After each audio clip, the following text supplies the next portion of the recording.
దైవం ఒక్కటే, రూపాలు వేరు. కానీ భక్తులు తాను కొలిచే దేవుడే గొప్పవాడంటూ వాదించుకుంటూ ఉంటారు. అలాంటి వారి కోసం ఒక చిన్న ఆధ్యాత్మిక కథ. శ్రీరాముడు గొప్పవాడా? కృష్ణుడు గొప్పవాడా? ఒకసారి అర్జునుడు తీర్థయాత్రలకు బయలుదేరాడు. ప్రయాణంలో ఆంజనేయుని కలుసుకున్నాడు. ఇద్దరూ పరస్పర కుశల ప్రశ్నలు అడిగి కురుక్షేత్ర సంగ్రామం గురించి మాట్లాడసాగారు. అర్జునుడు గర్వంగా అన్నాడు, శ్రీకృష్ణుడే అందరిలో గొప్పవాడు. అతడున్నందునే మేము ఆ మహాసంగ్రామంలో విజయం సాధించాము. ఆ మాట ఆంజనేయునికి నచ్చలేదు. అతను చిరునవ్వు చిందించి, మా ప్రభు శ్రీరాముడి ముందు కృష్ణుడెంతటివాడు అంటాడు. అర్జునుడు సవాల్ విసిరాడు. అంతటి శక్తివంతుడైన రాముడు సేతువును తానే ఎందుకు నిర్మించలేదు? తన ధనుర్విద్యా కౌశలంతో సముద్రం మీద వంతెన కట్టవచ్చు కదా, వానరుల సహాయం ఎందుకు తీసుకున్నాడు అని ఆ మాట ఆంజనేయుడి చెవుల్లో మెరుపులా పడింది. అతడు ఉత్సాహంగా, అర్జున, నువ్వు ధనుర్విద్యలో ప్రావీణ్యుడు కదా, నీ బాణాలతో వంతెన నిర్మించు, దానిపై నేను నడుస్తాను.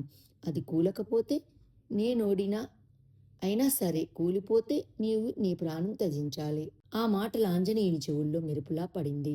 అతడు ఉత్సాహంగా అన్నాడు, అర్జున, నువ్వు ధనుర్విద్యలో ప్రావీణ్యుడివి కదా, నీ బాణాలతో వంతెన నిర్మించు, దానిపై నేను నడుస్తాను.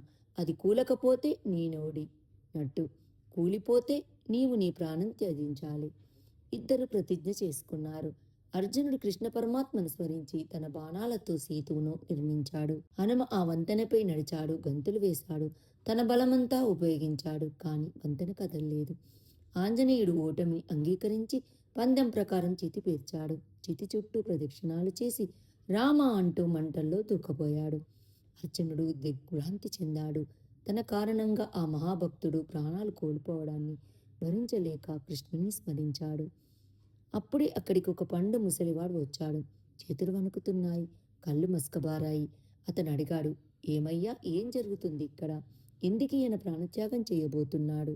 ఇద్దరు తమ కథ వివరించారు. వృద్ధుడు శాంతంగా విని, ఇదంతా జరిగినప్పుడు ఎవరైనా సాక్ష్యం ఉన్నారా అని అడిగాడు. ఎవరూ లేరని చెప్పడంతో, అయితే ఈసారి నేనే చూస్తాను, మళ్ళీ వంతెన నిర్మించు అర్జున అన్నాడు. అర్జునుడు ఈసారి వంతెన కట్టాడు. కాని కృష్ణుని స్మరణ చేయలేదు. ఆంజనేయుడు మాత్రం తన రాముణ్ణి తలుచుకొని ఆ వంతెనపై అడుగుపెట్టగానే ఫటాఫట్ మంటూ వంతెన కూలిపోయింది.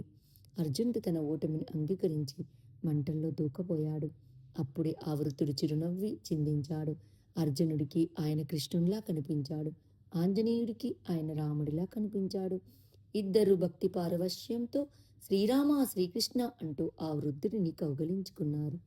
కళ్ళు తెరిచి చూసేసరికి ఆ వృద్ధుడు కనబడలేదు. మిగిలింది ఒకరికొకరు కౌగిళ్ళే.